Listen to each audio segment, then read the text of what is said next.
Zotanao indray mampandrosanay any tokantrano amin'ity alina ity. Raha momba ny toetrandro amin'ny ankapobeny dia alohantsika jery ny sary azo amin'ny zanabola. Raha ny sary no jerena dia le front zay tato tsy Madagasikara dia iny fa sinda lasa miatsinanana iny izy. Na izany aza dia mbola isy orana trany amin'iny faritra tsy matsinanany nosy iny.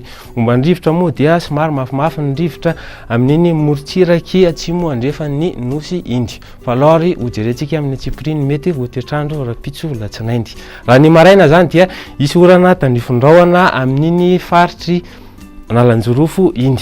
Warakotroka moa zany amin'iny faritry Melaky sy Bongolava. Ny aty voatany moa dia somary andrahona ny andro ary ny faritra sisa dia fanimbiasa andrahona sy masoandro atrany. Raha ny tolakandro indray dia isy orana tandrifondrahona atrany an'iny faritry Sava iny sy aty amin'ny faritry Melaky.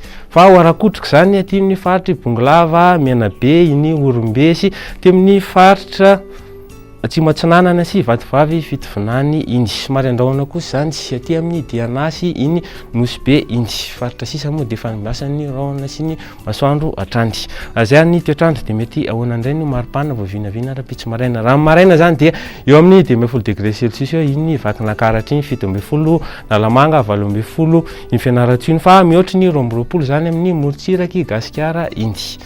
Raha ny tolakandro indray zany dia mihoatra ny 30 degré Celsius amin'iny morotsiraka andrefan'ny nosy sy amin'iny avaratra tsinanan'ny nosy iny. Fa ny aty voatany moa dia amin'ny 20 sy 20 degré Celsius eo atrany. Ary tafakatra efatra amin'ny 30 degré Celsius mihitsy zany aty amin'ny Toliara aty. Raha andeha amin'reto tanàn-dehibe reto anao dia toy izao no toetrandro hitanao andy. Any Paris sy any Milan dia isy orana malefaka miendrika tandrifondrahona zany any Nairobi ary warakotroka zany any Bangkok. Fa iny Johannesburg iny dia somary andrahona ny andro.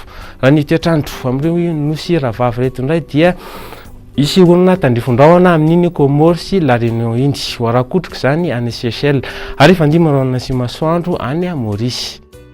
Zay ny afaka tolotra amin'ity alina ity fa dia manaraka ny fotoanantsika veloma tompoko.